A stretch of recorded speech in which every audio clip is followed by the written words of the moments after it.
નમસ્કાર વિદ્યાર્થી મિત્રો, ધ એક્સપર્ટ એકેડમીની YouTube ચેનલ પર દરેક વિદ્યાર્થીનું ખૂબ ખૂબ હાર્દિક સ્વાગત છે.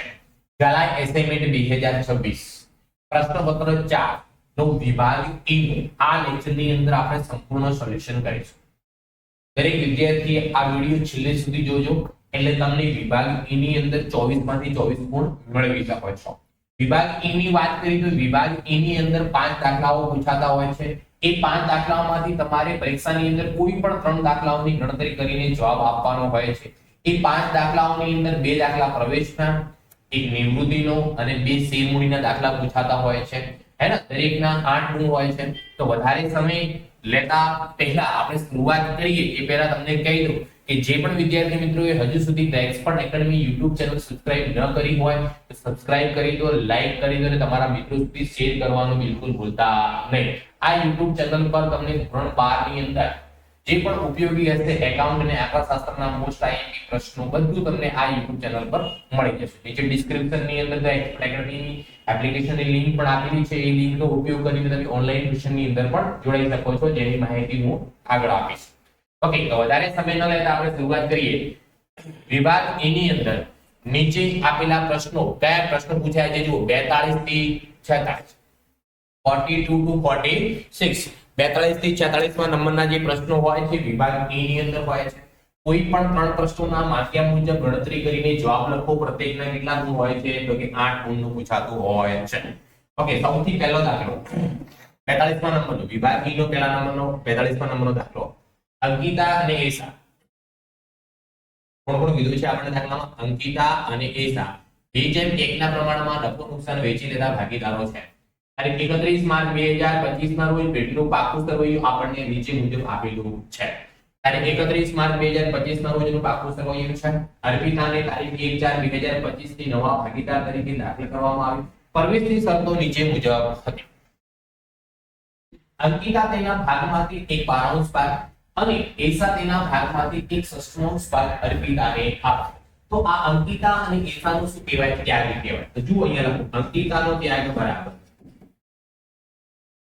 અંકિતાનો ત્યાગ બરાબર કેટલો છે? 1/12. પછી એસાનો ત્યાગ બરાબર કેટલો છે? તો 1/6. ત્યાગનું પ્રમાણ શોધવું હોય તો બે ભાગીદારનું જે આપણે ત્યાગ આપેલું છે એના છેદ સરખા કરવા. છેદ સરખા કરવા માટે જુઓ, અહીંયા 12 છે, અહીંયા 12 લાવવા માટે કેટલા વડે ગુણવા પડે? 2 વડે. ઉપર બી 2 વડે ગુણો, નીચે પણ 2 વડે ગુણો, એટલે જવાબ કેટલો આવે આનો? 2/12. એટલે ત્યાગનું પ્રમાણ આપણને મળી ગયું. 12 નીચે ઉડી જાય તો બંને ભાગીદારનું ત્યાગનું પ્રમાણ, જે જૂના ભાગીદારો છે એમનું કયું આવે? ત્યાગનું પ્રમાણ 1/2, 1:2. ક્લિયર? ખબર પડી દરેક વિદ્યાર્થી મિત્રોને? ચાલો આગળ જોઈએ. અર્પિતા તેના ભાગી પ્રમાણસર મૂડી લાવશે. જ્યારે દાખલાની અંદર પ્રમાણસર મૂળને કીધું હોય ને એટલે નવા ભાગની જરૂર પડે, નવા પ્રમાણની જરૂર પડે. નવો પ્રમાણ શોધવું હોય તો આપણને સૂત્ર છે નવો ભાગીદારનો નવો ભાગ બરાબર જૂનો ભાગ માઈનસ ત્યાગ. નવો ભાગ બરાબર શું લખવામાં આવશે? તો કે જૂનો ભાગ જૂના ભાગમાંથી ત્યાગ શું કર દો? બાદ કર. તો સૌથી પહેલા અંકિતાનો નવો ભાગ. કોનો? અંકિતાનો નવો ભાગ શોધવો હોય તો અંકિતાનો જૂનો ભાગ કેટલો છે? તો જૂનો ભાગ 2/1 છે એટલે 2/3 લાગે. 2/3. ત્યાગ કેટલો છે એનો? 1/12. તો અહીંયા લસા કેટલો આવશે? એકડ બગડ 12 આવશે. અને 4 વડે ગુણ, નીચે 4 વડે ગુણાય તો ઉપર બી 4 વડે ગુણાય. 2 ચોક કેટલા? 8 -1. 8 માંથી 1 જાય એટલે જવાબ કેટલો આવે? 7/12. અંકિતા પછી શું છે? એસાનો ત્યાગ. એસાનો અહીંયા જૂનો ભાગ કેટલો છે? 1/3 માઈનસ એસાનો ત્યાગ કેટલો છે? 1/6. અહીંયા બી આપણે 3 અને 6 નો લસા કેટલો લઈએ? 12. 4 વડે ગુણવા પડે અને 2 વડે 4 - 2 કરું એટલે જવાબ કેટલો આવે? 2/12. હવે નવો ભાગીદાર કોણ આવે છે? અર્પિતા. નવો ભાગીદાર કોણ આવે છે? અર્પિતા. તો અર્પિતાનો નવો ભાગ કેવી રીતે શોધવામાં આવશે? અર્પિતાનો નવો ભાગ બરાબર અર્પિતાને બે ભાગીદારો જોડેથી કંઈક મળે છે. એમાં અંકિતા કેટલો આવે છે? 1/12. એસા કેટલો આવે છે? 2/12. આ બંનેનો સરવાળો કરી દઈએ આપણે. 1/12 + 2/12. એનો મતલબ નવા ભાગીદારનો ભાગ કેટલો કહેવાય? 3/12 કહેવાય. કેટલો કહેવાય? 3/12. તો નવું પ્રમાણ આપણને મળી ગયું. નવું પ્રમાણ અંકિતા, એશા અને અર્પિતાનું નવું પ્રમાણ. જુઓ, આના ભાગાકારમાં 12, આના ભાગાકારમાં 12 અને આના ભાગાકારમાં 12 એટલે 12 ઉડી જાય તો 7/2/3 આ નવું પ્રમાણ. ઓકે, અર્પિતા તેના ભાગની પાઘડીની રકમ રોકડમાં લાવશે અને પેઢીની પાઘડીનું મૂલ્યાંકન કેટલું કરવામાં આવ્યું? 90,000 કરવામાં આવ્યું. તો આપણે અર્પિતા કેટલા રૂપિયા ભાગડી લાવવી પડે એ અહીંયા લખી દઈએ. અર્પિતાએ લાવવી પડતી ભાગડી એટલે અર્પિતાની ભાગડી બરાબર અર્પિતાની કેટલા રૂપિયા ભાગડી લાવવી પડે? અર્પિતાની ભાગડી બરાબર અર્પિતાનો કુલ પેઢીની ભાગડી કેટલી? 90,000. એમાં અર્પિતાનો ભાગ કેટલો છે કે 3/12.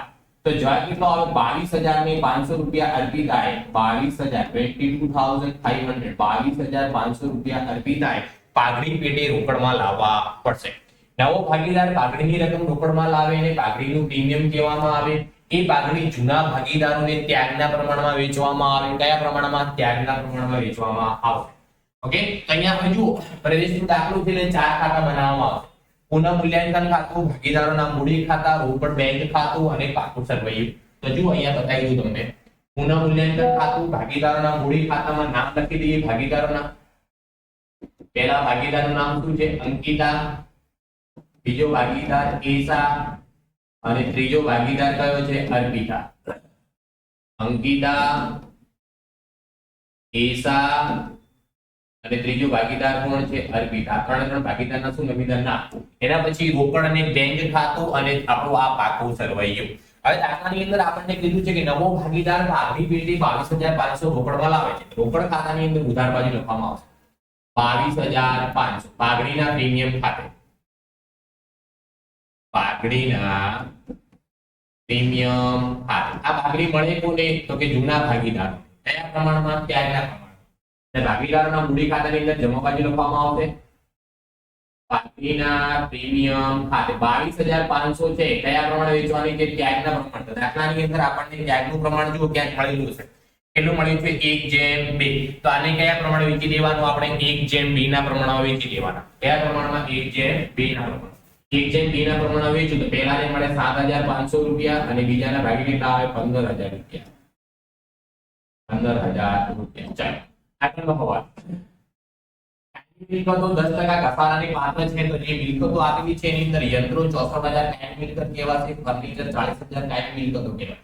તો દેવાદારો અને રોકડ બેંક જે આવેલી છે ચાલુ મિલકત કહેવાય અને કાયમી મિલકતો કહેવાય નહીં. તો કાયમી મિલકતોમાં યંત્રો અને ફર્નિચર ઉપર આપણે 10% ઘસારો ગણવાનો છે. તો યંત્રો અને ફર્નિચર ક્યાં લખાય? પાકા સરિયામાં મિલકત લેણા બાજુ. જુઓ આપણે પહેલા લખી દઈએ યંત્રો. યંત્રો કેટલા આપેલા છે આપણને? 64,000. એની અંદરથી હું ઘસારો બાદ કરીશ. 64,000 ના 10% કેટલા થાય? 6,400. 64,000 માંથી 6,400 બાદ કરું એટલે કેટલા વધે? 57,600 રૂપિયા. બીજું ફર્નિચર આપણને કેટલું આવેલું છે દાખલામાં? 40,000 રૂપિયા. ફર્નિચર 40,000. એની અંદરથી શું વાત કરવાનો છે આપણે? ઘસારો માઈનસ ઘસારો. તો 40,000 માંથી 10% બાદ કરું એટલે કેટલા કહેવાય? 4,000. તો 40,000 માંથી 4,000 બાદ થાય એટલે કેટલા વધે? 36,000. 36,000 રૂપિયા ફર્નિચરની ઘસારા બાદ કિંમત. ઓકે, તો ઘસારો ગણ્યો એની અંદર મિલકતની કિંમતમાં ઘટાડો થાય છે એટલે ખર્ચ એટલે નુકસાન કહેવાય. એટલે નુકસાન ક્યાં લખાય? પુનઃ મૂલ્યાંકન ખાતાની ઉધાર બાજુ ફર્નિચર ખાતે. એટલે કે ફર્નિચર પર ઘસારો. ફર્નિચર પર ઘસારો કેટલો ગણ્યો આપણે? 6,400 રૂપિયા. અને યંત્રો પર ઘસારો પુનઃ મૂલ્યાંકન ખાતાની ઉધાર બાજુ. તો યંત્રો પર ઘસારો કેટલો ગણવામાં આવ્યો? તો કે 4,000 રૂપિયા. એના પછી આપણે જોઈએ બધા દેવાદારો કેવા છે? સદ્ધર છે. એનો મતલબ ગાલખાત અનામતની કોઈ પણ પ્રકારની જરૂર છે નહીં. દેવાદારો કેટલા આવેલા છે આપણને? 40,000. એની અંદરથી ગાલખાત અનામત 3200 ની બાદ કરેલી છે. હવે બાદ કરવાની કોઈ જરૂર નથી. તો આપણે હવે પાકા સરિયામાં દેવાદારો ડાયરેક્ટ 40,000 બહાર લખી દઈએ. દેવાદારો કેટલા રૂપિયા? તો કે 40,000 રૂપિયા. 40,000. ઓકે, ગાલખાત અનામતથી ફાયદો થયો. ગાલખાત અનામતની જરૂર નથી. પુનઃ મૂલ્યાંકનમાં આપણે જમા બાજુ લખીશું ગાલખાત અનામત ખાતે.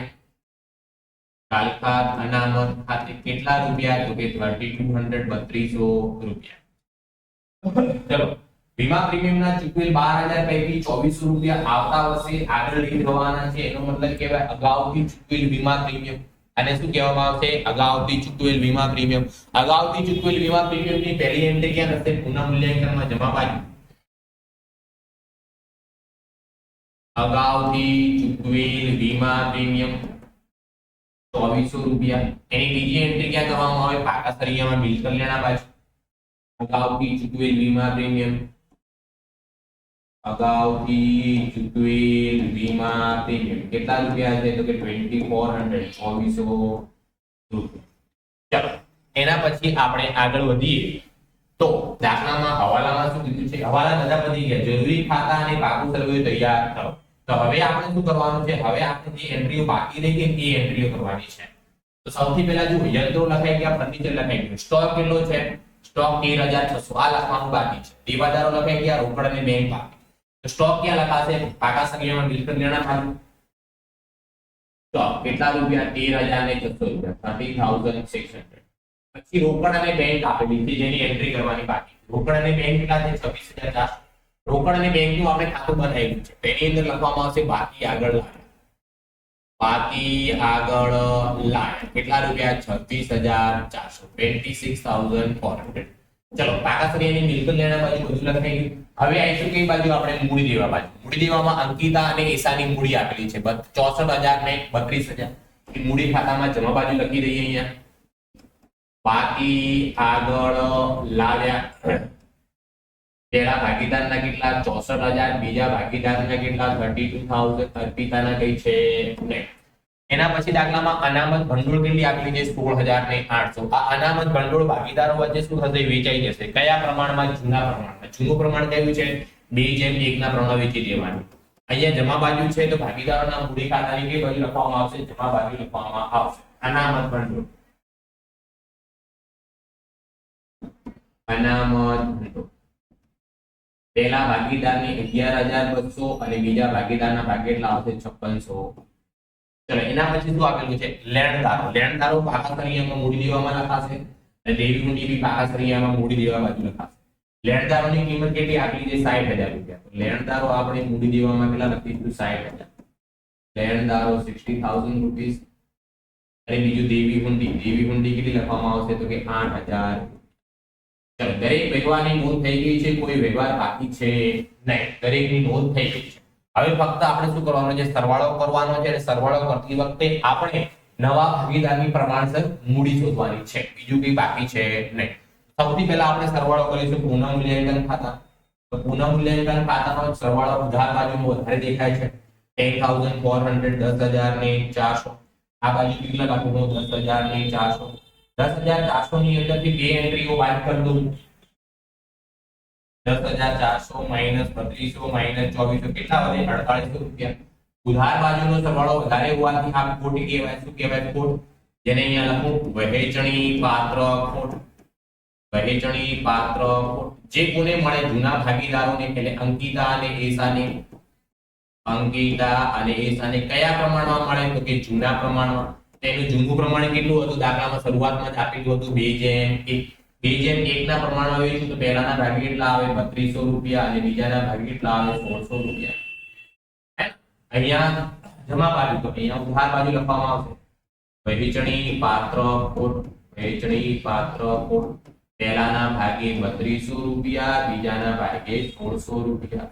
ચલો હવે અંકિતાનો આપણે મૂડી ખાતાનો સરવાળો કરીએ. તો અંકિતાનો મૂડી ખાતાનો સરવાળો કેટલો આવે? 82700. 82700. 82700 માંથી 3200 બાદ કરો તો 79500. અગણા 80500 રૂપિયા વધે. અહીંયા લખવામાં આવે બાકી આગળ લઈ ગયા. લઈ ગયા. કઈ સરવાળો કરીશું? એસાનો 32000 + 5600 + 15000. આનો સરવાળો થાય 52600. 52600. 52600. 52600 માંથી આપણે 1600 બાદ કરીશું એટલે કેટલા રૂપિયા વધે? 51000 રૂપિયા વધે. કેટલા રૂપિયા? 51000 રૂપિયા. અંકિતા અને એશાની આપણને આખરની મૂડી મળી ગઈ. એ આખરની મૂડી મળી ગઈ એના ઉપરથી આપણે નવો ભાગીદાર જે અર્પિતા છે, અર્પિતાની મૂડી શોધવાની છે. તો અંકિતા, એશા અને અર્પિતાનું નવા નુકસાનનું પ્રમાણ કેટલું શોધ્યું હતું આપણે? 7:2:3. હવે જુઓ દાખલાની અંદર અંકિતા અને એશા. અંકિતા અને એશા. અંકિતાનું પ્રમાણ કેટલું? 7. એશાનું કેટલું? 2. તો 7 ને 2 કેટલા થયા? 9. અંકિતાની મૂડી કેટલી આવી? 79500. 79,500 એસાની કેટલી 51,000 આ બંનેનો સરવાળો કરો જવાબ કેટલો આવે 1,30,500 રૂપિયા આવે કેટલા રૂપિયા 1,30,500 રૂપિયા ત્યાં ની વેલ્યુ ચેક કરી દઉં હું 79,500 પ્લસ 51,000 1,30,500 આ બંનેનું ભાગ 9 9 એ કેટલા છે 1,30,000 તો આપણે અર્પિતાની મૂડી એ પ્રમાણે શોધીએ અર્પિતાની મૂડી જુઓ જ્યારે 9 ભાગ છે 9 એ કેટલા છે 1,30,500 તો નવા ભાગીદારનો કેટલો ભાગ છે 3 એ કેટલા તો અર્પિતાની મૂડી કેટલી આવે 1,30,500 ગુણ્યા 3 ભાગ્યા 9 1,30,500 ગુણ્યા 3 ભાગ્યા 9 કરો એટલે જવાબ આવે ₹43,500 ₹43,500 તો નવા ભાગીદારી મૂડી પેટે કેટલા રૂપિયા લાવવાના રહેશે 43,500 રૂપિયા લાવવાના રહેશે કેટલા રૂપિયા 43,500 43,500 લાવે એટલે રોકડ ખાતામાં કઈ બાજુ લખાય ઉધારમાં 43,500 અર્પિતાના મૂડી ખાતે નવા ભાગીદારનું નામ શું છે અર્પિતાના મૂડી ખાતે બરાબર અહીંયા ઉધાર અર્પિતાના મૂડી ખાતે શું કરવાનું જમા નામ શું લખવાનું રોકડ અથવા બેંક ખાતે કેટલા રૂપિયા 43,500 હવે મારો સરવાળો કરું તો 43,500 જ રહેવાનું 43,500 આ બાજુ કેટલા રહેવાના 43,500 અને અહીંયા કેટલા લખવામાં આવશે 43,500 આ ત્રણેય મૂડી આપણે ક્યાં લખી દઈશું પાકા સરૈયામાં મૂડી દેવા બાજુ મૂડી કોની છે તો કે અંકિતા એસા અને અર્પિતા ચલો અંકિતાની કેટલી આવી તો કે 79,500 એસાની કેટલી આવી 51,000 રૂપિયા અને નવા ભાગીદારની કેટલી આવી 43,500 આ ત્રણેયનો સરવાળો કરીને બહારના કોલમમાં લખી દેવાનો ત્રણેયનો સરવાળો કરીને ક્યાં લખી દેવાનો બહારના કોલમમાં તો ત્રણેયનો સરવાળો કરું તો 79,500 પ્લસ 51,000 પ્લસ 43,500 સરવાળો થાય 1,74,000 1,74,000 1,74,000 હવે આપણે રોકડ ખાતાનો સરવાળો કરીએ 26,400 + 22,500 + 43,500 રોકડ ખાતાનો સરવાળો થાય 92,400 રૂપિયા જમા બાજુ એની કોઈ એન્ટ્રી છે નહીં 92,400 લખવામાં આવશે બાકી આગળ લઈ ગયા કેટલા રૂપિયા 92,400 આ એમની શું કહેવાશે રોકડ શિલ્લક કહેવાશે રોકડ શિલ્લક અહીંયા લખી દઉં રોકડ અને બેંક ખાતું લખી શકાય કેટલા રૂપિયા 92,400 કાકા સરિયાનો બંને બાજુનો શું કરી દેવાનો સરવાળો કરી દેવાનો તો સૌથી પહેલા હું મૂડી દેવા બાજુનું કરું 1,74,000 + 60,000 + 8,000 2,42,000 આ બાજુ આયા 2,42,000 હવે કઈ બાજુનું કરું મિલકત લેણામાં 57,600 + 36,000 + 13,600 + 40,000 + 24,000 + 92,400 આનો સરવાળો બી 2,42,000 બંને બાજુનો સરવાળો સરખો થાય એનો મતલબ આપણો જવાબ શું કહેવાય સાચો કહેવાય આપણો જવાબ શું કહેવાશે સાચો કહેવાય દરેક વિદ્યાર્થીને આ દાખલામાં કમ્પ્લીટ ખબર પડી કોમેન્ટ કરીને મને જણાવો દાખલામાં તમને ખબર પડી કે નહીં યસ અથવા નો ક્લિયર ઓકે હવે નેક્સ્ટ દાખલાની શરૂઆત કરતા પહેલા હું તમને જાણ કર દઉં કે ધોરણ 12 કોમર્સ ઓનલાઈન ટ્યુશનની અંદર તમને હવે એવો પ્રશ્ન હશે કે સાહેબ અમારી જોડે સમય બહુ ઓછો છે એકાઉન્ટ અને આંકડાશાસ્ત્રમાં અમને કંઈ આવડતું નથી તો ચિંતા કરવાની કોઈ જરૂર નથી આપણે 1 જાન્યુઆરીથી કરતા હતા પરંતુ થોડો ટાઈમ એની અંદર આપણે વધારી દીધું છે એટલે પહેલાથી શરૂઆત કરીશું 20 ડિસેમ્બરથી આપણી નવી બેચ ચાલુ થઈ રહી છે મોસ્ટ આઈએમપી બેચ કઈ મોસ્ટ આઈએમપી બેચ 20 ડિસેમ્બરથી જેની શરૂઆત થઈ રહી છે જેની અંદર તમને ચેપ્ટર વાઇઝ મોસ્ટ આઈએમપી દાખલાઓનું રિવિઝન કરાવવામાં આવશે બેઝિક થી શીખવાડવામાં આવશે આખું સિલેબસ કમ્પ્લીટ બેઝિક થી આખું રિવિઝન કરાવવામાં આવશે જે બોર્ડ ની અંદર પૂછાવાનું છે તો દરેક વિદ્યાર્થીઓને નમ્ર વિનંતી છે કે આ બેચ ની અંદર બિલકુલ જોડાવાનું ભૂલતા નહીં હે ને most IMP batch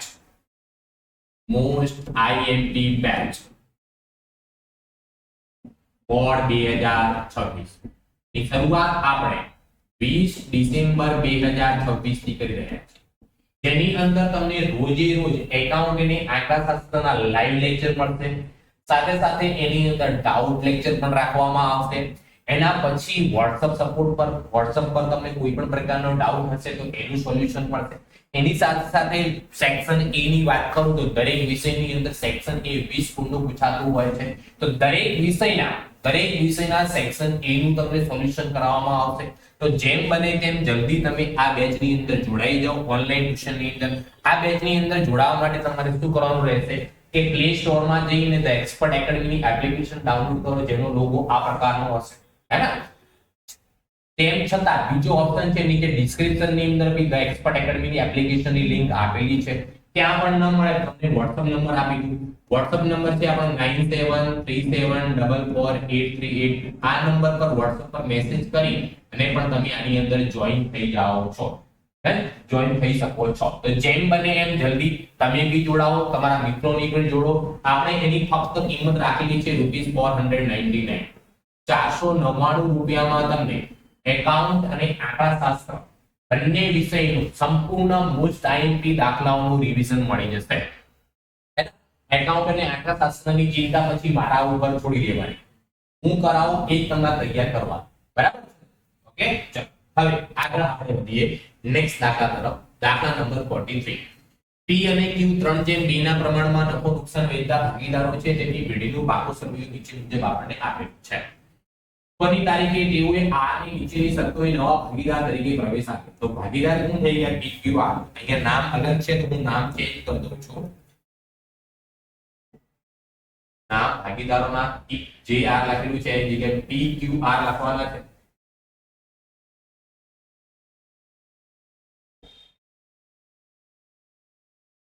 P Q R, P Q અને R. પહેલો હવાલો, પહેલા હવાલામાં દાખલામાં શું કર્યું છે?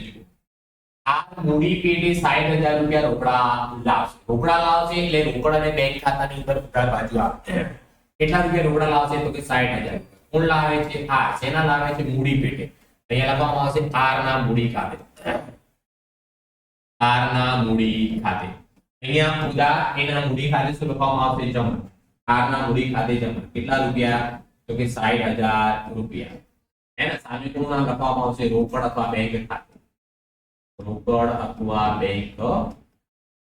એના પછીનો હવાલો, પેઢીની પાઘડીની કિંમત 30,000 નક્કી થઈ. આ તેના પાઘડીની રકમ રોકડમાં લાવશે નહીં.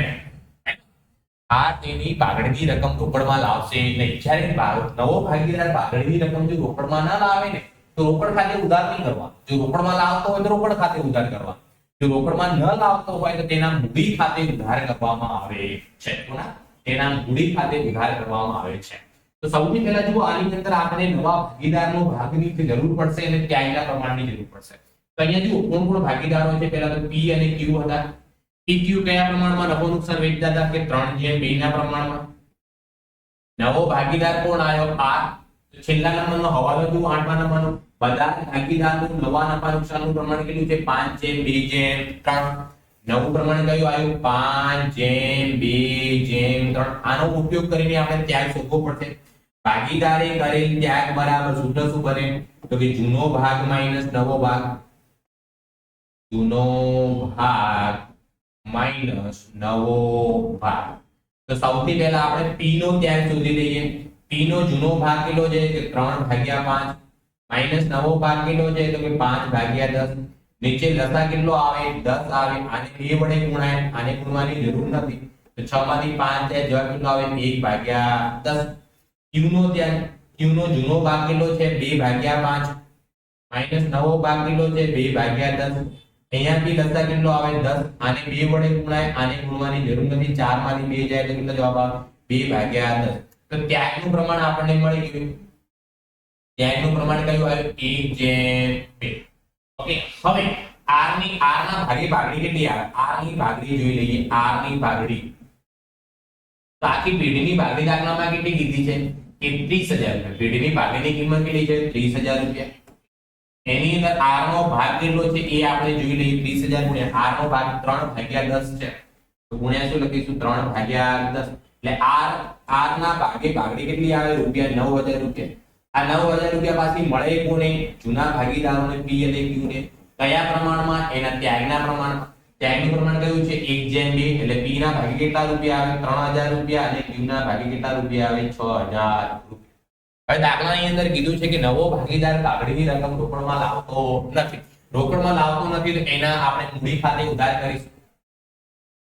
એના પહેલા ભાગીદારના ભાગે કેટલા રૂપિયા આવે છે 3000, બીજા ભાગીદારના ભાગે 6000, મૂડી ખાતે ઉધાર કરીએ। એક 3000 પહેલા ભાગીદારને આપવાના, 6000 બીજા ભાગીદારને આપવાના। આ 3000 રૂપિયા આરે કોને આપવાના છે p ને, તો સામે બે વિગતમાં કોને લખવાના p ના મૂડી ખાતે। આ 6000 કોને આપવાના q ને, તો શું લખવામાં q ના મૂડી ખાતે। ઓકે અહીંયા ઉધાર છે। ઓકે તો p અને q ના ખાતે જમા થશે। 3000 રૂપિયા p ના મૂડી ખાતામાં, 6000 રૂપિયા q ના મૂડી ખાતામાં। r માં કઈ આવે નહીં, નામ કોનું લખાશે અહીંયા r ના મૂડી ખાતે, કૌંસમાં લખવું તો લખી શકાય પાઘડી r ના મૂડી ખાતે। ચલો આગળ જોઈએ। જમીન મકાનની કિંમત 90000 કરવી, તો જમીન મકાનની કિંમત આપણને આપેલી છે કેટલી 80000 રૂપિયા। તો પાકા સરિયામાં મિલકત લેણા બાજુ આપણે જમીન મકાન લખીશું। જમીન મકાન આપણને આપેલી છે કેટલી 80000 રૂપિયા। નવી કિંમત 90000 થી એનો મતલબ 10000 નો શું થઈ રહ્યો છે વધારો।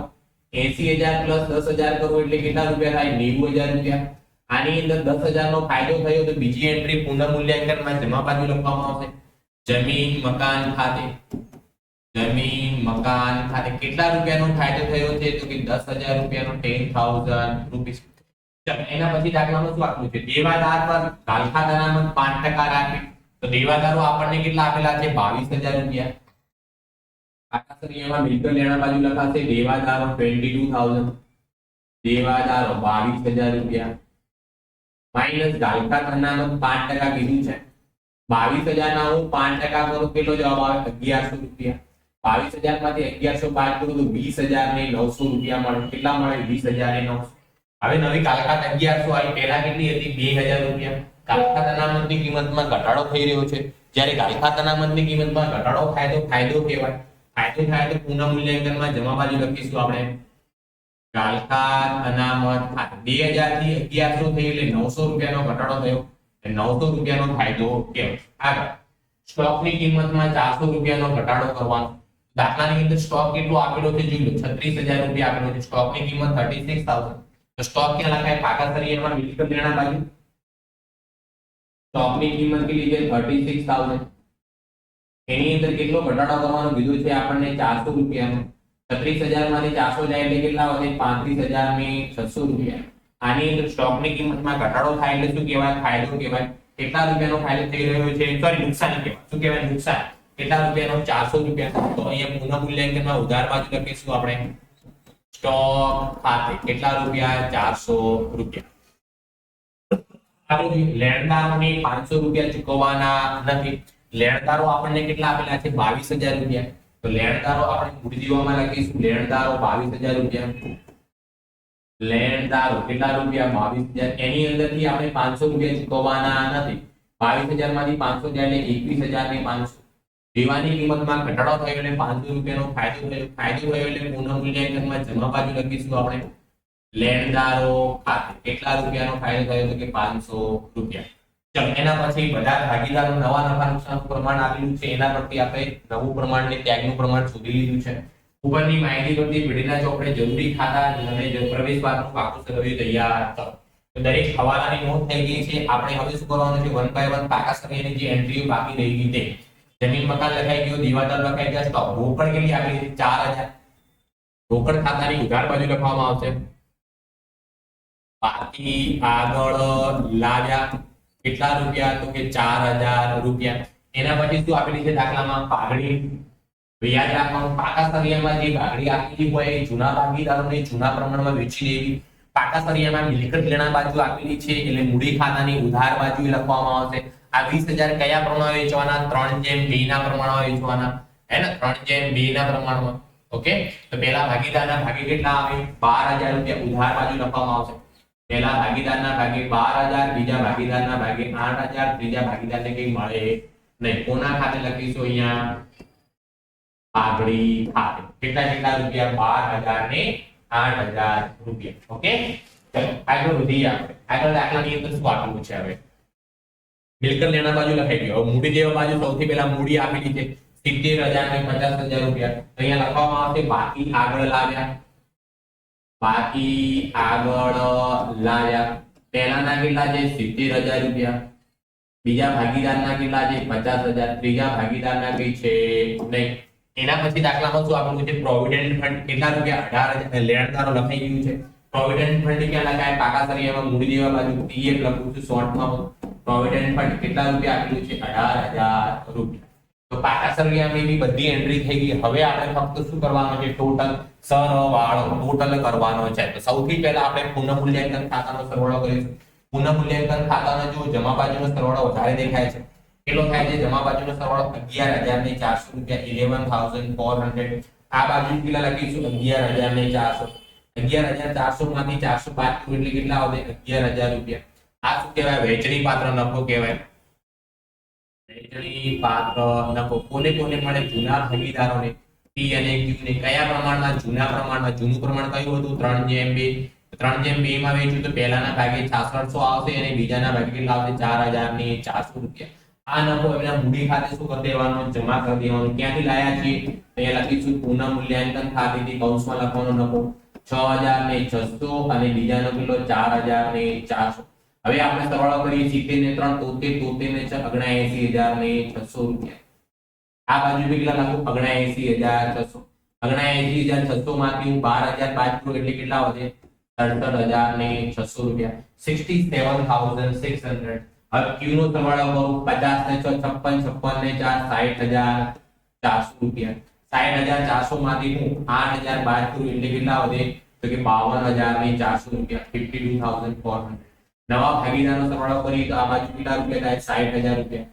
60,000 માંથી પાઘડી પેટે જે રોકડાના તલાય એની માઈનસ કરું 9,000 રૂપિયા એટલે એની મૂડી કેટલી વધે 51,000 રૂપિયા. શું લખવામાં આવશે અહીંયા બાકી આગળ લઈ ગયા લઈ ગયા. આ બાકી આગળ લઈ ગયા પછી ક્યાં લખવામાં આવે તો આ બાકી આગળ લઈ ગયા લખવામાં આવે પાકા સરિયામાં મૂડી દેવા બાજુ. મૂડી કોની કોની પી ક્યુ અને આર.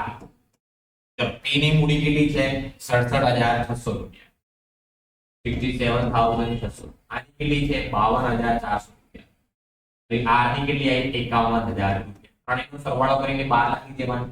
અહીંયા ત્રણેયનો સરવાળો કેટલો થાય છે 1,71,000 રૂપિયા 1,71,000. હવે આપણે રોકડ ખાતાનો સરવાળો કરીએ તો 60 ને 4 કેટલા 64,000 રૂપિયા. આ બાજુ 64,000 તો આ બાજુ કેટલા લખાય 64,000. 64,000 રૂપિયા 64,000 રૂપિયા 64,000 શું લખવામાં આવશે બાકી આગળ લઈ ગયા લઈ ગયા. આ 64,000 આપણી રોકડ કહેવાય એટલે પાકા સરિયામાં મિલકત લેણા બાજુ લખીશું રોકડ શિલક. રોકડ શિલક કેટલા રૂપિયા 64,000 64,000 રૂપિયા.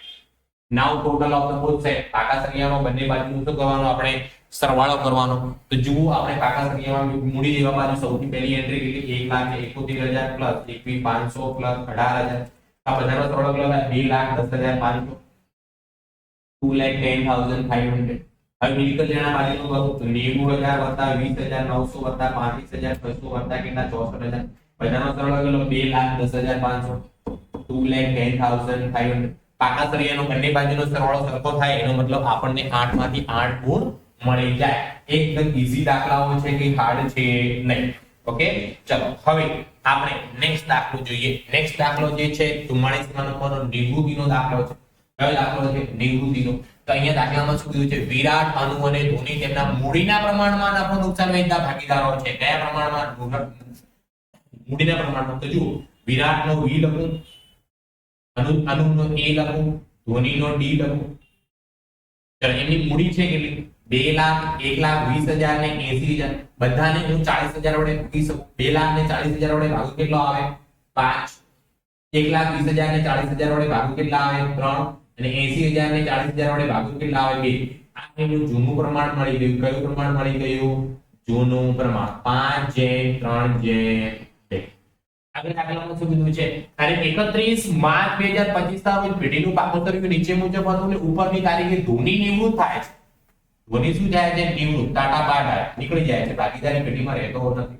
ભાગીદારી એવું નક્કી કર્યું કે વિરાટ અને અનુનું નવું નફા નુકસાનનું પ્રમાણ કેવું રહેશે 2:3.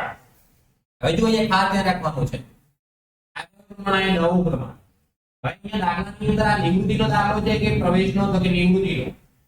પ્રવેશના દાખલામાં ત્યાગનું પ્રમાણ શોધવામાં આવે, નિવૃત્તિના દાખલામાં લાભનું પ્રમાણ શોધવું પડે. કેટલું પ્રમાણ? લાભનું પ્રમાણ.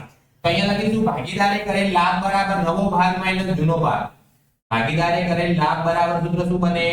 તો કે નવો ભાગ માઈનસ જૂનો ભાગ. જૂનો ભાગ. ચાલો હવે અહીંયા સૌથી પહેલા v નો લાભ. v નો લાભ, v નો એટલે વિરાટનો લાભ. વિરાટનો નવો ભાગ કેટલો છે? 2/3 છે એટલે 2/5 માઈનસ જૂનો ભાગ કેટલો છે? 5/10.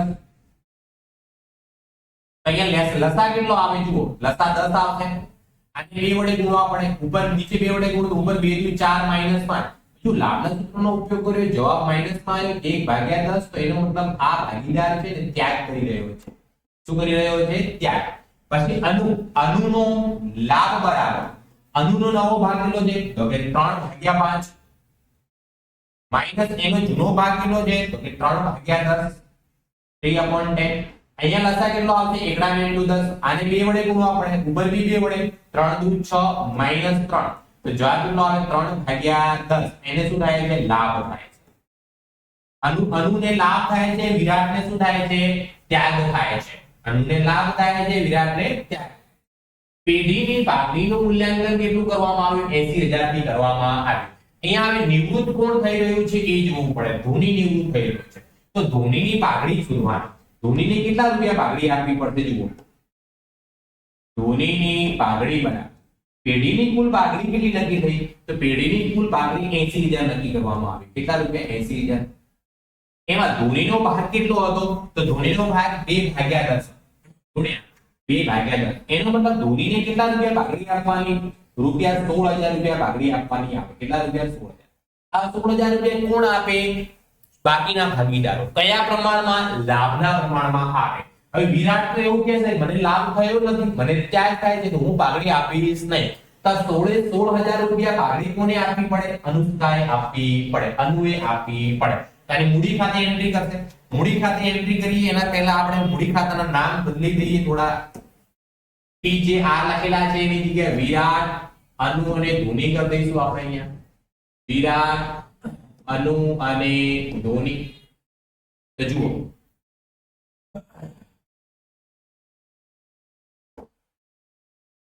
વિરાટ, અનુ એન્ડ VAD, વિરાટ, અનુ એન્ડ ધોની VAD. ઓકે ચલો તો હવે અહીંયા ધોનીને આપણે કેટલા રૂપિયા પાઘડી આપવાની છે? 16000. તો ધોનીના ખાતે 16000 રૂપિયા શું કરવાના? જમા. ધોનીને 16000 પાઘડી આપવાની એટલે ધોનીના ખાતે 16000 શું થશે? જમા. ધોનીને પાઘડી કોણ આપશે? બાકીના ભાગીદાર. તો અહીંયા ફક્ત અનુત્યાગના લાભ થાય. કોને લાભ થાય છે? જુઓ અનુને જ લાભ થાય છે, વિરાટને લાભ થતો નથી. તો અહીંયા અનુના ખાતે ઉધાર કરવામાં આવશે પૂરેપૂરી પાઘડી 16000 રૂપિયા.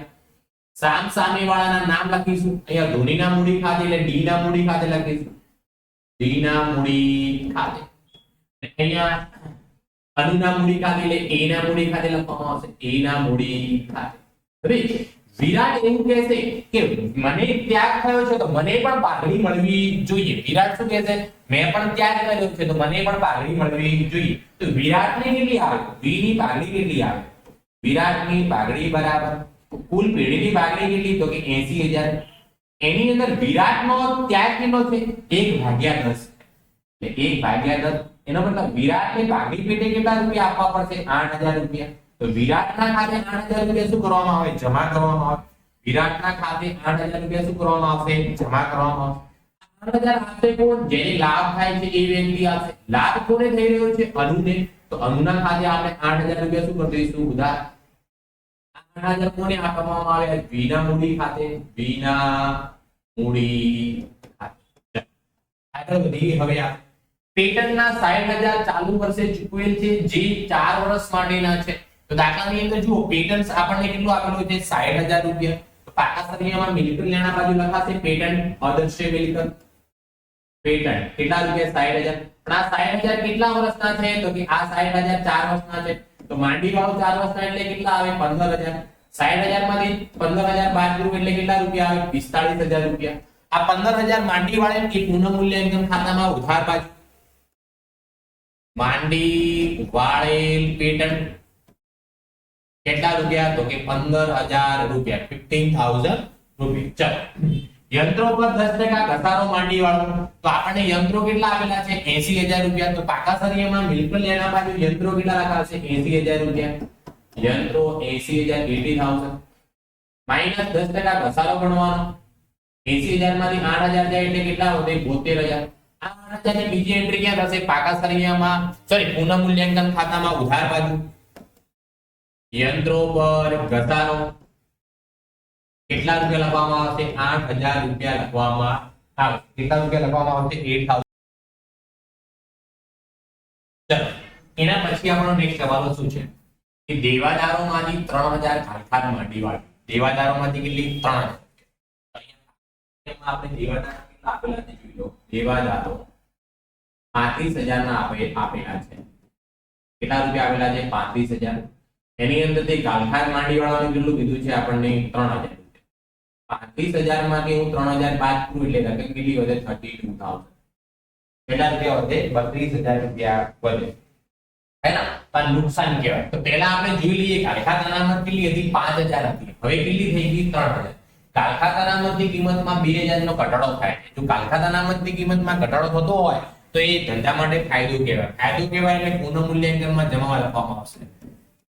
ખાલખાત અનામત ખાતે કેટલા રૂપિયા? 2,000 રૂપિયા.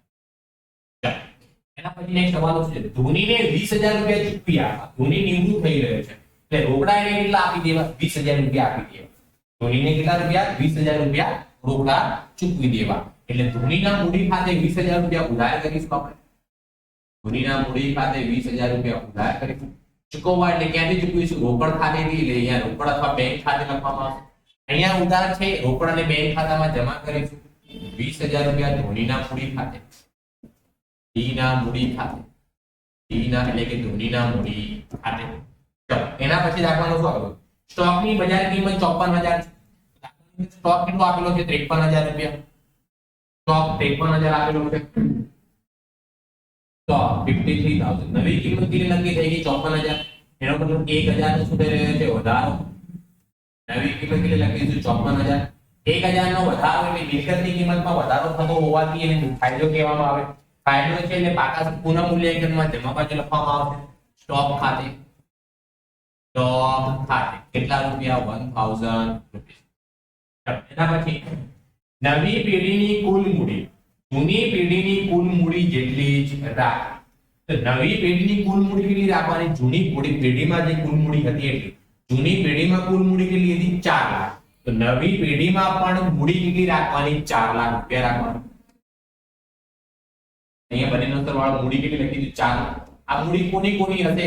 નવા ભાગીદારો વિરાટ અને અનુની. ધોની તો શું થઈ રહ્યો છે? નિવૃત્ત થઈ રહ્યો છે એટલે ધોનીની મૂડી હશે નહીં. એટલે વિરાટ અને અનુ બંનેની ભેગી થઈને કેટલા રૂપિયા મૂડી રાખવાની વાત કરેલી છે?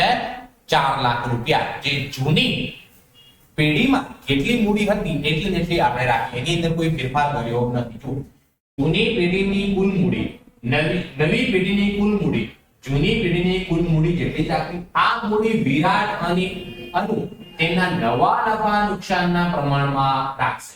તો નવો નફા નુકસાનનું પ્રમાણ કયું છે? 2:3. 4 લાખ ને કયા પ્રમાણમાં વેચી દેવાના છે આપણે? 2:3 ના પ્રમાણમાં. કયા પ્રમાણમાં? 2:3 ના પ્રમાણમાં. 4 લાખ 2, 3, 5 ગુણ્યા 2. તો આ પહેલા ભાગીદારની કેટલી આવે? 1,60,000 રૂપિયા. અને અનુની કેટલી આવે? 2,40,000 રૂપિયા. આ મૂડી આપણે ક્યાંથી લાવીએ છીએ? તો આ મૂડી ખાતામાંથી લાવીએ છીએ. અને મૂડી ખાતામાંથી જ્યારે લાવતા હોઈએ ત્યારે શું લખવામાં આવે? તો કે બાકી આગળ લઈ ગયા લખવામાં આવે. બાકી આગળ લઈ ગયા. અનુના કેટલા છે? 1,60,000. આના કેટલા? 2,40,000. ટોટલ કર્યા પહેલા મળી ગયું? હા, મળી. ટોટલ કર્યા પહેલા આપણને મૂડી મળી ગઈ. તો હવે ટોટલ નો જે તફાવત આવે એનું શું કરવાનું? ટોટલ કરતી વખતે જે ડિફરન્ટ આવે એ ક્યાં લખવાનું? જરૂરી હવાલા બેંક ખાતા દ્વારા તૈયાર કરવા. તો જે પણ બાકી આવે કોની અંદર નાખી દેવાનું? બેંક ખાતા એટલે રોકડ ખાતાની અંદર એન્ટ્રી નાખી દે. પુનઃ મૂલ્યાંકન ખાતું, ભાગીદારોના મૂડી ખાતા, બેંક ખાતું ને પાકું સરવૈયું તૈયાર કરો. દરેક હવાલાની નોંધ થઈ ગઈ છે. હવે આપણે કરીશું પાકા સરવૈયામાં જે એન્ટ્રી બાકી રહી ગઈ છે એની. સૌથી પહેલા આપણે પાઘડી કેટલી આપેલી છે? 40,000 રૂપિયા. કેટલી? 40. પાઘડી જૂના ભાગીદારો વચ્ચે જૂના પ્રમાણમાં એટલે કે 5:3:2 ના પ્રમાણમાં વેચી જશે. કેટલા થાય? 10 4000. ઓકે, પહેલા ભાગીદારને કેટલા આવશે? 4 × 50 20000 ભાગ્યા આવશે. બીજા ભાગીદારને 4 ઉત્તરી 12000 અને ત્રીજા ભાગીદારને 4 દુ 8000 રૂપિયા. 40000 ને આપણે 5:3:2 ના પ્રમાણમાં વેચી દીધા પાઘડી ખાતે. મિલકત લેણા બાજુ આવેલી હતી એટલે મૂડી ખાતાની ઉધાર બાજુ. જમીન મકાનની કિંમત લખવાની બાકી છે. કેટલા રૂપિયા છે? 2 લાખ રૂપિયા. તો પાકા સરિયામાં મિલકત લેણા બાજુ લખી દઉં હું અહીંયા જમીન મકાન કેટલા રૂપિયા કિંમત આપેલી છે એની? 2 લાખ રૂપિયા, 2 લાખ. ચાલો, એના પછી દાખલાની અંદર શું છે? ઓકે, એના પછી જુઓ પેટર્ન લખાઈ ગયું, યંત્રો લખાઈ ગયા, દેવાદાર લખાઈ ગયા, સ્ટોક લખાઈ ગયું. બેંક ખાતું બનાવ્યું છે 40000 રૂપિયા. બાકી આગળ લાવ્યા કેટલા રૂપિયા? ચોગડા પેટનું 40000 રૂપિયા. ચાલો, એના પછી આપણે આગળ જોઈએ તો પાકા સરિયામાં મિલકત લેણા બાજુ બધું લખાઈ ગયું. હવે મૂડી દેવામાં સૌથી પહેલા શું આપેલું છે? લેણદારો. તો લેણદારો પાકા સરિયામાં મૂડી દેવા બાજુ લખાશે પાછા. લેણદારો કેટલા આપેલા છે? 16000 રૂપિયા, 16000 રૂપિયા. ચાલો, એના પછી શું આપેલું છે? કારીગર વળતર અનામત 12000 રૂપિયા. કેટલા રૂપિયા? 12000 રૂપિયા. અનામત છે એટલે ભાગીદારો વચ્ચે શું થશે? વેચાઈ જશે. મૂડી દેવા બાજુ આપેલું છે એટલે જમા બાજુ લખવામાં આવશે. કારીગર વળતર અનામત 12000 ને કયા પ્રમાણમાં વેચવાના? જૂના પ્રમાણમાં એટલે 5:3:2 ના પ્રમાણમાં. એટલે 6000 રૂપિયા, 3600 રૂપિયા અને ત્રીજા ભાગીદારને કેટલા મળશે? 2400 રૂપિયા. ચલો, એના પછી દાખલામાં શું આપેલું છે? કારીગર નફા ભાગ ભંડોળ પેઢીનું દેવું હોવાથી ભાગીદાર વચ્ચે વેચાય નહીં. તો પાકા સરિયામાં મૂડી દેવામાં લખવામાં આવશે કારીગર નફા ભાગ ભંડોળ. કારીગર નફા ભાગ ભંડોળ. કારીગર નફા ભાગ ભંડોળની રકમ દાખલામાં આપણને કેટલી આપેલી છે? તો કારીગર નફા ભાગ ભંડોળ 30000 રૂપિયા, 30000 રૂપિયા. ચલો, એના પછી આગળ શું છે? પ્રોવિડન્ટ ફંડ કેટલું આપેલું છે? 45000 રૂપિયા. મૂડી દેવામાં જ લખાશે પીએફ પ્રોવિડન્ટ ફંડ કેટલા રૂપિયા? 45000, 45000 રૂપિયા. એના પછી દાખલામાં શું આપેલી છે? મૂડી વિરાટ, અનુ અને ધોની 2 લાખ, 1,20,000 અને 80,000 મૂડી ખાતામાં જમા બાજુ લખવામાં આવશે. બાકી આગળ લાવ્યા. પહેલાના કેટલા છે? 2 લાખ. બીજાના કેટલા? 1,20,000. ત્રીજાના કેટલા છે? અહીંયા 80,000 રૂપિયા. ક્લિયર? ઓકે, દરેક હવાલાની નોંધ થઈ ગઈ છે. હવે ફક્ત આપણે શું કરવાનું બાકી રહ્યું? સરવાળો આપણે સૌથી પહેલા કોનું કરીશું? પુનઃમૂલ્યાંકન ખાતા. પુનઃમૂલ્યાંકન ખાતાનો ઉધાર બાજુનો સરવાળો 15 ને 8 કેટલા થાય? 23,000 રૂપિયા. આ બાજુ કેટલો લખવામાં આવે? 23,000, 23,000.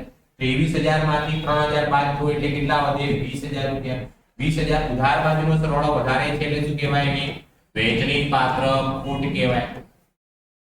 વિરાટ, અનુ અને ધોનીને મળે કયા પ્રમાણમાં? જૂના પ્રમાણમાં એટલે કે 5:3:2 ના પ્રમાણમાં. તો પહેલાના ભાગે કેટલા આવે? 10,000 રૂપિયા. બીજાના ભાગે કેટલા આવે? 6,000 રૂપિયા. ત્રીજાના ભાગે કેટલા આવશે? 4,000 રૂપિયા. અહીંયા જમા તો અહીંયા શું થશે? ઉધાર. ક્યાંથી લાયા? તો કે પુનઃમૂલ્યાંકન ખાતેથી. પુનઃમૂલ્યાંકન ખાતેથી. પહેલા ભાગીદારના કેટલા છે? 10,000, બીજાના 6,000 અને ત્રીજાના 4,000. સૌથી પહેલો સરવાળો કોનો કરવાનો? જે ભાગીદાર નિવૃત્ત થતો હોય એ. અહીંયા નિવૃત્ત કોણ થાય છે? ધોની. 80,000, 16,000, 96, 98,400 રૂપિયા. 98,400. તો આ બાજુ બી કેટલા લખવામાં આવશે? 98,400 રૂપિયા. 98,400. 98,400 માંથી ઉધાર બાજુની દરેક એન્ટ્રીઓ શું કરી દેવાની? માઈનસ. 98,400 માઈનસ પહેલી એન્ટ્રી 8,000 માઈનસ 20,000 માઈનસ 4,000 કેટલા વધે? 66,400 રૂપિયા. તો અહીંયા લખી દઉં 66,400. લોન ખાતે કોના ખાતે લખવામાં આવે? લોન ખાતે. 20,000 રોકડા ચૂકવ્યા અને બાકીની લોન રાખવાની 66,400. એટલે પાકા સરિયામાં મૂડી દેવા બાજુ ધોનીની લોન ખાતે. ધોનીની લોન ખાતે કેટલા રૂપિયા? 66,400, 66,400 રૂપિયાની મૂડી આવે નહીં કેમ કે ભાગીદાર શું થઈ જાય છે? નિવૃત્ત થઈ જાય છે. હવે આપણે v નો સરવાળો કરવાનો છે. તો v નો જમા બાજુનો સરવાળો વધારે દેખાય છે 2 લાખ + 8,000 + 6,000 2,14,000 2,14,000 2,14,000 માંથી જમા બાજુ ઉધાર બાજુની એન્ટ્રી બાદ કરવા દેની પહેલી એન્ટ્રી કેટલી છે 1,60,000 પછી 10,000 પછી 20,000 કેટલા વધે 24,000 તો અહીંયા દાખલાની અંદર ખાતે રાખવાનું બાકી આગળ લઈ જતા આવી ગયું જરૂરી હવાલા કોના ખાતે લખવાના હતા બેંક ખાતે આ કોના ખાતે લખવામાં આવશે બેંક ખાતે લખવામાં આવશે જ્યારે અનુનો ઉધાર બાજુનો સરળ વધારે જો કેટલો થાય પહેલી એન્ટ્રી કેટલી છે 12,000 16,000 8,000 6,000 અને 2,40,000 કેટલો થાય 2,82,000 આ બાજુ કેટલી લખવામાં આવશે 2,82,000 2,82,000 માંથી પહેલી એન્ટ્રી 1,20,000 બાદ કર દો ઓકે માઈનસ 3600 રૂપિયા કેટલા વધે 1,58,400 રૂપિયા 1,58,400 है ना फरीથી હું ગણી લઉં ફરીથી હું ચેક કરી દઉં 12,000 + 16,000 + 8,000 + 6,000 + 2,40,000 માઈનસ 1,20,000 માઈનસ કેટલા છે 3600 1,58,400 બેંક અથવા રોકડ ખાતે અહીંયા 1,58,400 અહીંયા જમા છે બેંક ખાતે શું થશે ઉધાર 1,58,400 રૂપિયા અનુના મૂડી ખાતે એના મૂડી ખાતે જ્યારે વિરાટની વાત કરું તો વિરાટના 24,000 રૂપિયા ઉધાર છે અહીંયા જમા 24,000 રૂપિયા વિરાટના મૂડી ખાતે એના મૂડી ખાતે હવે અહીંયા સરવાળો કરીશું તો કેટલો સરવાળો થશે અહીંયા રોકડ ખાતાનો 1,98,400 રૂપિયા આ બાજુ લખવામાં આવશે 1,98,400 1,98,400 માંથી પહેલી એન્ટ્રી બાદ કરો 20,000 બીજી એન્ટ્રી બાદ કરો 24,000 કેટલા રૂપિયા વધે 1,54,400 રૂપિયા શું લખવામાં આવશે બાકી આગળ લઈ ગયા આ રોકડ અને બેંક સિલક કહેવાય રોકડની સાથે કઈ સિલક બેંક સિલક કેટલા રૂપિયા 1,54,400 રૂપિયા now total of the books at પાટાસરિયાનો બંને બાજુનો સરવાળો સૌથી મૂડી દેવામાં પહેલી એન્ટ્રી 4,30,000 + 45,000 + 16,000 + 66,400 આનો સરવાળો થાય 5,57,400 5,57,400 હવે મિલકત લેણા બાજુનો કરીએ મિલકત લેણામાં પહેલી એન્ટ્રી કેટલી 45,000 બીજી 2,00,000 + 73,000 + 72,000 + કેટલા 54,000 પ્લસ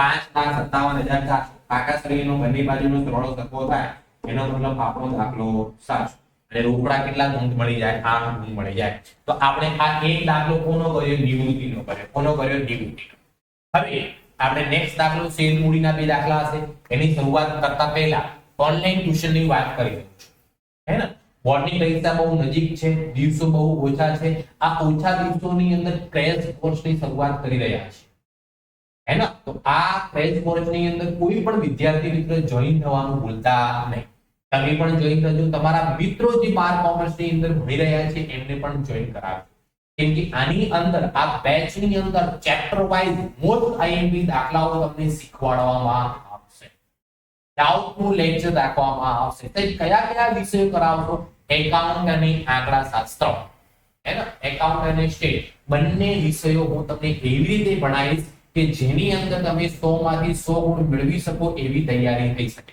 સાહેબ આ બેચ ચાલુ ક્યારથી થઈ રહી છે તો આ બેચ આપણે 20 ડિસેમ્બર 2025 થી શરૂઆત કરી રહ્યા છીએ 20 ડિસેમ્બર 2025 પહેલા એવું વિચાર્યું હતું કે આપણે 1 જાન્યુઆરી થી ચાલુ કરીશું પરંતુ સમય બહુ ઓછો થઈ જાય એટલા માટે 10 દિવસ પહેલા એટલે 20 ડિસેમ્બર 2025 થી આપણે આની શરૂઆત કરવા જઈ રહ્યા છીએ સાહેબ આ બેચમાં જોડાવવું હોય તો અમારે શું કરવાનું આ બેચની અંદર જોડાવવું હોય તો સૌપ્રથમ પ્લે સ્ટોર માં જઈને ધ એક્સપર્ટ એકેડમીની એપ્લિકેશન ડાઉનલોડ કરી દો એ એપ્લિકેશનની અંદરથી તમે સુપ્રીમ બેચની અંદર જોઈન થઈ શકો છો જેની અંદર તમને ક્રેશ કોર્સ મળી જશે સાહેબ આની ફી કેટલી છે આની ફી માત્ર ને માત્ર 499 રૂપિયા છે કેટલી છે 499 રૂપિયા સાહેબ આની અંદર શું શું કરાવશો તમે આની અંદર સૌથી પહેલા જો એકાઉન્ટ અને આંકડાશાસ્ત્રના તમને સ્વાધ્યાયના અને ઉદાહરણના દરેક દાખલાના વિડિયો લેક્ચર મળી જશે પછી 20 તારીખથી રોજે રોજ લાઈવ લેક્ચર આવશે જેની અંદર આપણે એકાઉન્ટ અને આંકડાશાસ્ત્રનું મોસ્ટ આઈએમપી દાખલાઓનું રિવિઝન કરવાનું છે જેની અંદર તમે એકાઉન્ટ અને આંકડાશાસ્ત્રમાં 100 માંથી 90 95 પ્લસ ગુણ મેળવી શકો એવી તૈયારી કરવાની છે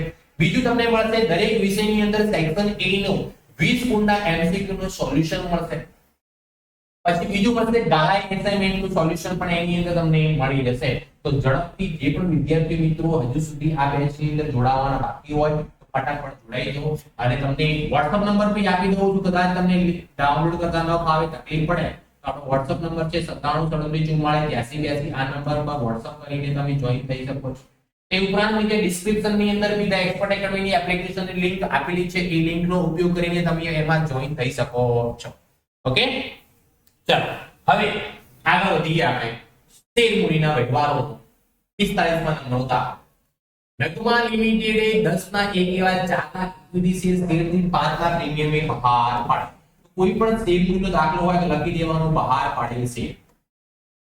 બહાર પાડેલ શેર.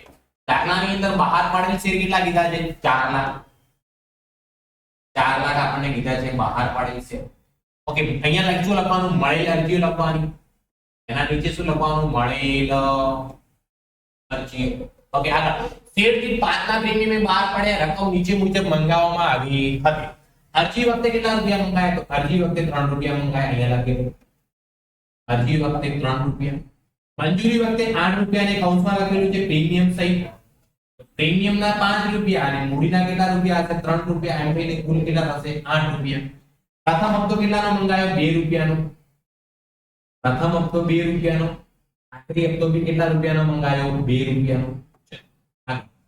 કંપનીએ 4,50,000 શેર માટે અરજીઓ મળી. કંપનીની અરજીઓ કેટલી મળી? 4.5 લાખ. એનો મતલબ જેટલા બહાર પાડ્યા એના કરતા 50,000 વધારે અરજીઓ મળી. એટલે 50,000. વધારાની અરજીઓ નામંજૂર કરવામાં આવી. તેના પર અરજી વખતે મળેલ રકમ અરજદારોને પરત કરવામાં આવી. માનસી ધારણ કરેલ, શું નામ છે? માનસી. માનસીએ ધારણ કરેલ 3000 ઇક્વિટી શેર. એના જોડે કેટલા ઇક્વિટી શેર છે? 3000 ઇક્વિટી શેર પર પ્રથમ અને આખરી હપ્તાની રકમ સિવાય, એને મતલબ અરજીના ભરી મંજૂરીના ભરી પ્રથમ અને આખરી હપ્તાના પૈસા ભર્યા નથી.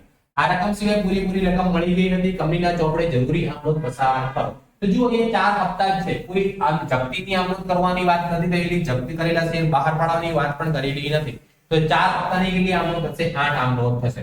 સૌથી પહેલા આપણે અરજીની 2 આમનોંધ કરી દઈએ. કોની? અરજીની 2 આમનોંધ. તો અરજીની પહેલી એન્ટ્રી શું થાય? હંમેશા બેંક ખાતે ઉધાર. અરજીમાં લખીએ અહીંયા બેંક ખાતે ઉધાર ને ઇક્વિટી શેર અરજી ખાતે. બેંક ખાતે ઉધાર તે ઇક્વિટી શેર અરજી ખાતે. ચલો, કેટલી અરજીઓ મળી છે? 4,50,000. એક અરજીના કેટલા રૂપિયા છે? 3 રૂપિયા. તો 4,50,000 રૂપિયા કેટલા કરવાના? 3 રૂપિયા. 4,50,000 ગુણ્યા 3 કરવું એટલે 13,50,000 રૂપિયા આવે. તો ઉધાર કેટલા કરીશું? અહીંયા 13,50,000 રૂપિયા. અને જમા બી કેટલા કરવામાં આવશે? 13,50,000. ચલો, બીજા નંબરની આમનોંધમાં શું કરવાનું? તો પહેલા નંબરમાં જે જમા કર્યું બીજા નંબરમાં ઉધાર કરી દેવાનું. ઇક્વિટી શેર અરજી ખાતે ઉધાર. કેટલી રકમ? કેટલા જમા કરેલી છે? 13,50,000. તો ઉધાર બી કેટલા કરવાના? 13,50,000. અરજીની રકમ ક્યાં ટ્રાન્સફર કરવામાં આવે? મૂડી ખાતે. તો લખીશું તે ઇક્વિટી શેર કોના ખાતે? મૂડી ખાતે. મૂડી ખાતે કઈ રકમ જાય? બહાર પાડેલ શેર સાથે ગુણાકાર. 4 લાખ ગુણ્યા કેટલા? 3. 4 લાખ ગુણ્યા 3 કરો કેટલા રૂપિયા આવે? 12. ચારમાં પેલું તો વધારાની અરજીઓ નામંજૂર કરી. જે નામંજૂર કરી તે કોના ખાતે લખવાની? અહીંયા બેંક ખાતે. એ બેંક. કેટલી વધારાની અરજીઓ છે? 50,000. ગુણ્યા અરજી વખતે કેટલા મંગાયેલા? 3. 50,000 ગુણ્યા 3 કરો એટલે કેટલા રૂપિયા? 1,50,000. આ થઈ ગઈ અરજીની 2 આમનોંધ. હવે કોનો વારો? મંજૂરીનો. ત્રીજા નંબર ઇક્વિટી શેર મંજૂરી ખાતે ઉધાર. ઇક્વિટી શેર મંજૂરી ખાતે ઉધાર તે ઇક્વિટી શેર મૂડી ખાતે. ઇક્વિટી શેર મૂડી. મૂડીની જોડે જોડે પ્રીમિયમ બી છે. મૂડીની જોડે જોડે શું છે? પ્રીમિયમ. તો તે જામીનગીરી પ્રીમિયમ ખાતે લખવામાં આવશે. ચલો, મંજૂરીમાં કેટલા રૂપિયા મંગાવવામાં આવ્યા? તો કે 8 રૂપિયા. એની અંદર 3 રૂપિયા મૂડી, 5 રૂપિયા પ્રીમિયમ. બહાર પડેલા શેર કેટલા છે? 4 લાખ. 4 લાખ ગુણ્યા 8 કરું એટલે કુલ કેટલા રૂપિયા આવે? અહીંયા 32 લાખ રૂપિયા. મૂડીમાં કેટલા થશે? 3 રૂપિયા એટલે કે 4 લાખ ગુણ્યા 3 એટલે કેટલા રૂપિયા? 12 લાખ. અને પ્રીમિયમમાં 4 લાખ ગુણ્યા 5 એટલે કેટલા રૂપિયા? 20 લાખ રૂપિયા. મંજૂરીમાં પૂરેપૂરા પૈસા મળી જાય છે, કોઈ પૈસા બાકી રહેતા નથી, એટલે શું લખવામાં આવશે અહીંયા? બેંક ખાતે ઉધાર તે ઇક્વિટી શેર મંજૂરી ખાતે કેટલા રૂપિયા મંગાયા? 32 લાખ. 32 લાખ પૂરેપૂરા મળી જાય છે, કોઈ રકમ બાકી રહેતી નથી. 32 લાખ and 32 લાખ, 32 લાખ અને 32 લાખ રૂપિયા.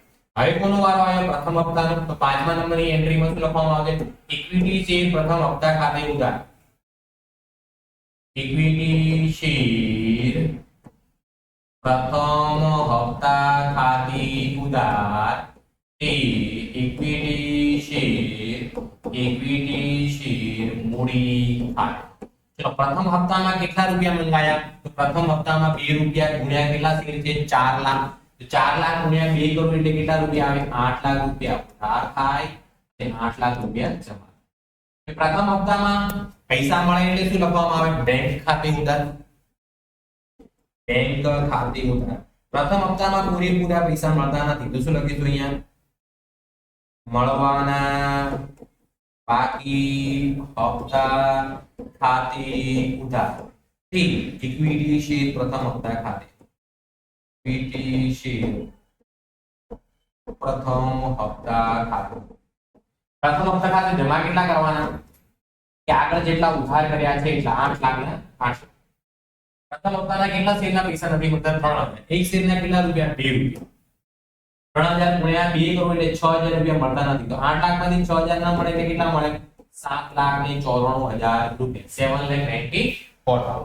હવે કોનો વારો આવ્યો? તો કે આખરી હપ્તાનો વારો આવ્યો. આખરી હપ્તામાં બી કેટલા રૂપિયા મંગાવવામાં આવ્યા? 2 રૂપિયા મંગાવવામાં આવ્યા. તો જુઓ 7મા નંબરની આ નોંધમાં લખીએ આપણે ઇક્વિટી શેર આખરી હપ્તા ખાતે ઉધાર. ઇક્વિટી શેર આખરી હપ્તા ખાતે ઉધાર એ ઇક્વિટી શેર મૂડી ખાતે. આખરી હપ્તામાં બી 2 રૂપિયા મંગાયા. 4 લાખ શેર બહાર પડે. 4 લાખ ગુણ્યા 2 કરોડ એટલે કેટલા રૂપિયા આવશે? 8 લાખ ઉધાર અને 8 લાખ. હવે આના પૈસા મળે. આના પૈસા મળે એટલે શું લખવામાં આવે? બેંક ખાતે ઉધાર.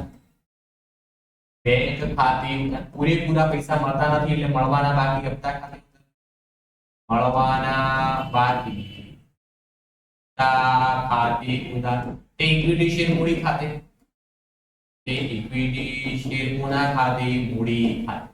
ફરી ઇક્વિટી શેર આખરી હપ્તા ખાતે લખવાનું. કોના ખાતે? ઇક્વિટી શેર આખરી હપ્તા ખાતે. આખરી હપ્તાના કેટલા રૂપિયા? 8. હવે અહીંયા મળવા કેટલા શેરના પૈસા નથી મળતા? તો જોઈ લો. અહીંયા 3000 એક શેરના કેટલા રૂપિયા? 2. 3000 ગુણ્યા 2 કરોડ એટલે કેટલા આવે? 6000. આમાંથી 6000 બાદ કરો એટલે કેટલા રૂપિયા? 7,94,000 રૂપિયા.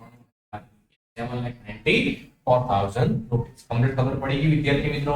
એકદમ ઈઝી છે કે હાર્ડ છે ને? શેર મૂડીના 2 દાખલા તમે ગણો એટલે સમય પણ બહુ ઓછો થાય અને ફટાફટ દાખલાની ગણતરી પણ થઈ જાય છે. નેક્સ્ટ દાખલા તરફ જઈએ આપણે. નેક્સ્ટ દાખલો જે શરૂઆત કરીએ એના પહેલા કહીશું ઓનલાઈન ટ્યુશન ની અંદર. તો અહીંયા આપણે ધ એક્સપર્ટ એકેડમીના ઓનલાઈન ટ્યુશન પણ ચાલે છે. હે ને? ધોરણ 12 કોમર્સ એકાઉન્ટ અને આંકડાશાસ્ત્ર નામના મુદ્દાઓ અને આંકડાશાસ્ત્ર 100% સિલેબસ તમને મળી જશે. એની સાથે સાથે આપણે મોસ્ટ આઈએમપી બેચનું ડિવિઝન ચાલુ થઈ રહ્યું છે 20 ડિસેમ્બર 2026-25 હે ને? જેની અંદર દરેક ચેપ્ટર વાઇઝ દરેક એકાઉન્ટ અને આંકડાશાસ્ત્રમાં ચેપ્ટર વાઇઝ રોજે રોજ લાઈવ લેક્ચરનું તમને મોસ્ટ આઈએમપી દાખલાનું રિવિઝન કરવામાં આવશે, જે બોર્ડની અંદર આપણે પૂછાવાના છે. તો જે પણ વિદ્યાર્થી મિત્રો હજુ સુધી એની રીતે જોડાયા નથી, ફટાફટ જોડાઈ જાઓ. આની આપણે કિંમત છે ફક્ત ને ફક્ત રૂપિયા 499 રૂપિયા, જેની અંદર તમને બોર્ડની સંપૂર્ણ તૈયારી કરવામાં આવશે 2 વિષયની. સાથે સાથે તમને દરેક વિષયના સેક્શન A નું સોલ્યુશન મળશે, ગાલા અસાઇનમેન્ટ નું સોલ્યુશન મળશે. તો જેમ બને એમ જલ્દીથી અહીંયા આ બેચની અંદર જોડાઈ જાઓ. આ બેચમાં જોડાવા માટે સૌથી પહેલા તમે પ્લે સ્ટોરમાંથી the expert academy application download કરવી પડશે, અથવા તો નીચે ડિસ્ક્રિપ્શન ની અંદર ધ એક્સપર્ટ એકેડમી ની એપ્લિકેશનની લિંક આપેલી છે, અથવા તો હું તમને WhatsApp નંબર આપી દઉં.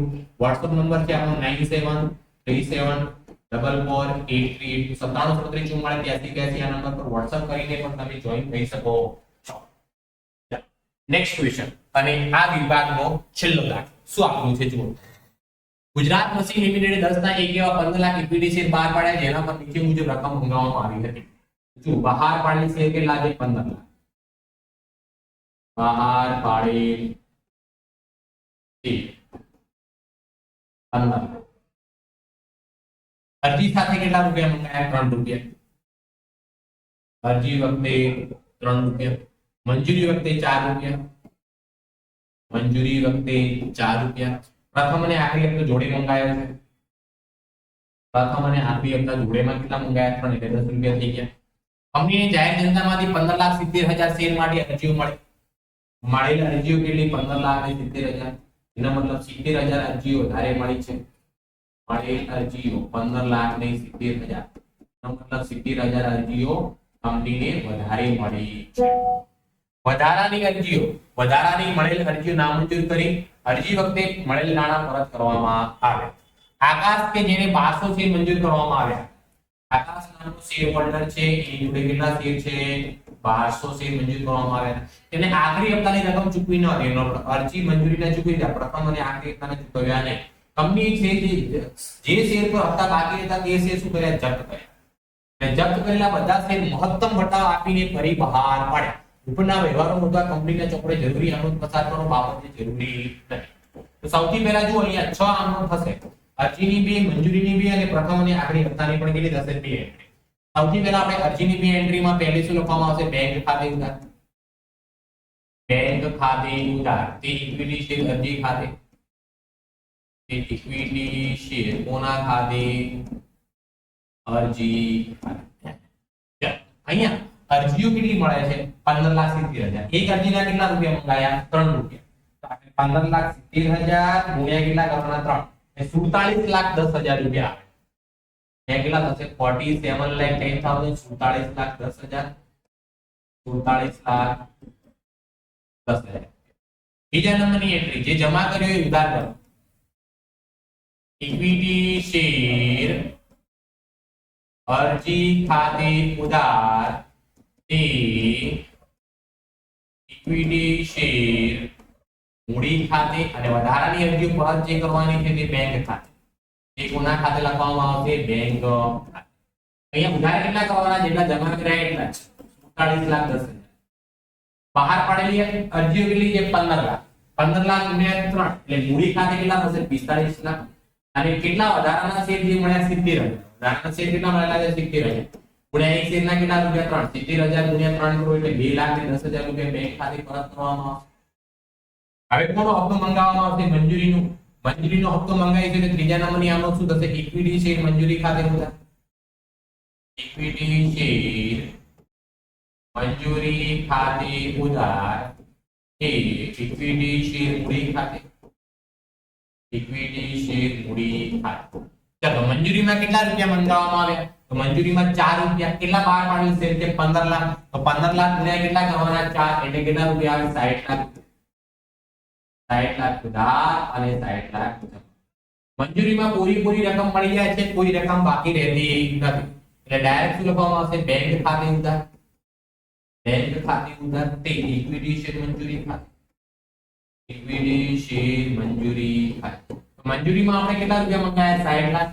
60 ને 60 લાખ પૂરેપૂરા મળી જાય છે, કોઈ બાકી રહેતા નથી. 60 લાખ ઉધાર અને 60 લાખ જમા કરવામાં આવશે. હવે કોનો વારો આવ્યો? પ્રથમ અને આખરી હપ્તાનો. તો પાછા નંબરની આનું શું થશે? ઇક્વિટી શેર પ્રથમ અને આખરી હપ્તા ખાતે ઉધાર. ઇક્વિટી શેર પ્રથમ અને આખરી હપ્તા ખાતે ઉધાર તે ઇક્વિટી શેર મૂડી ખાતે. ઇક્વિટી શેર મૂડી. તો ઇક્વિટી શેર પ્રથમ અને આખરી હપ્તામાં કેટલા રૂપિયા મંગાયા? 3 રૂપિયા. કેટલા બહાર પાડેલ શેર છે? 15. 15 લાખ ગુણ્યા 3 કરો એટલે કેટલા રૂપિયા આવે? 45 લાખ. 45 લાખ રૂપિયા પ્રથમ અને આખરી હપ્તામાં મંગાવવામાં આવે. આ પૈસા મળે કેટલા રૂપિયા મંગાયા? પ્રથમ અને આખરી હપ્તામાં 45 લાખ રૂપિયા. 45 લાખ રૂપિયા મળે એટલે છઠ્ઠા નંબરની આમનું શું થશે? બેંક ખાતે. પણ અહીંયા પ્રથમ અને આખરી હપ્તામાં પૂરેપૂરા પૈસા મળતા નથી એટલે શું લખવામાં આવશે? અહીંયા મળવાના બાકી હપ્તા ખાતે ઉધાર તે ઇક્વિટી શેર મૂડી ખાતે. ઇક્વિટી શેર પ્રથમ અને આખરી હપ્તા. પ્રથમ એન્ડ આખરી હપ્તા ખાતે. પ્રથમ અને આખરી હપ્તામાં આપણે કેટલા મંગાયા તો કે 45 લાખ રૂપિયા. ઓકે, કેટલા શેરના પૈસા નથી મળતા? આકાશ નામનો શેર હોલ્ડર 1200 શેરના પૈસા નથી મળતા, ગુણ્યા 3 એટલે 3600 રૂપિયા મળતા નથી. 45 લાખમાંથી કેટલા ઓછા મળશે? 45 લાખમાંથી 3600 બાદ કરો એટલે કેટલા આવે? 44,94,400 રૂપિયા. હવે આ શેર શું કરવામાં આવ્યા? જપ્ત. જે પૈસા નથી ભર્યા એમના શેર શું કરવામાં આવ્યા? જપ્ત. જપ્ત કરતી વખતે ઇક્વિટી શેર મૂડી ખાતે ઉધાર કરવામાં આવે. ઇક્વિટી શેર મૂડી ખાતે ઉધાર. કેટલા શેર જપ્ત કર્યા? 1200. એક શેરની રાશિની કિંમત કેટલા? 10. 500 * 10 કરીશું કેટલા રૂપિયા આવશે? 12,000 રૂપિયા. કેમ જપ્ત કર્યા? કેમ કે પૈસા નથી ભર્યા. કયા પૈસા નથી ભર્યા? ઇક્વિટી શેર આખરી હપ્તાના, પ્રથમ અને આખરી હપ્તાના. જ્યારે નથી ભર્યા ત્યારે શું લખવાનું હતું? લખેલું છે મળવાના બાકી હપ્તા ખાતે ઉધાર. અહીંયા જમા બી કરી દેવાનો, મળવાના બાકી હપ્તા કેટલા રૂપિયા? 3600 રૂપિયા. તો બાકીના પૈસા મળી ગયા છે. તો બાકીના જે પૈસા મળી ગયા છે તે કોના ખાતે લખવામાં આવે? શેર જપ્તી ખાતે. કેટલા? કોના ખાતે? શેર જપ્તી ખાતે. જુઓ કેટલા રૂપિયા ટોટલ મંગાયા હતા? 12,000 માંથી 3600 નથી મળ્યા. એનો મતલબ જે મળ્યા છે 84 રૂપિયા, 8400 રૂપિયા કોના ખાતે ઉધાર થશે? શેર જપ્તી ખાતે. આ શેર ફરીથી શું કર્યા? કંપનીએ બહાર પાડ્યા. બહાર પાડ્યા એટલે ફરીથી કંપનીને પૈસા મળે. કંપનીને પૈસા મળે એટલે બેંક ખાતે ઉધાર આપીને બહાર પાડે એટલે શેર જપ્તી ખાતે ઉધાર. શેર જપ્તી ખાતે ઉધાર. તે ઇક્વિટી શેર મૂડી ખાતે. ઇક્વિટી શેર મૂડી ખાતે. મૂડીમાં પૂરેપૂરી રકમ આવશે 10 રૂપિયા લેકે. 1200 * 10 કરો એટલે કેટલા રૂપિયા? 12,000 રૂપિયા. હવે વધુમાં વધુ વટાવ આપી શકાય. કેટલો વટાવ આપી શકાય? જેટલો નફો થયો. કેટલો નફો થયો? 8400 રૂપિયા. શેર જપ્તી ખાતે ઉધાર કેટલા કરવાના? 8400 રૂપિયા. તો બેંકમાં કેટલા મળે? 12,000 માંથી 8400 રૂપિયા ડિસ્કાઉન્ટ આપે 3600 રૂપિયા મળે. હવે જો જેટલો વટાવ આપણે ફાયદો કર્યો પૂરેપૂરો વટાવ આપી દીધો, હવે કોઈ રકમ વધતી નથી તો મૂડી અનામત ખાતે કઈ લઈ જવામાં આવે નહીં. કમ્પ્લીટ વિદ્યાર્થી મિત્રો ખબર પડી. તો હવે આપણે મળીશું નેક્સ્ટ લેક્ચરની અંદર પ્રશ્નપત્ર 5 ના વિભાગ B સાથે. જે પણ વિદ્યાર્થી મિત્રો હજુ સુધી expert academy YouTube channel subscribe ન કરી હોય સબસ્ક્રાઇબ કરી દો, લાઈક કરી દો, તમારા મિત્રો સુધી શેર પણ કરી દો.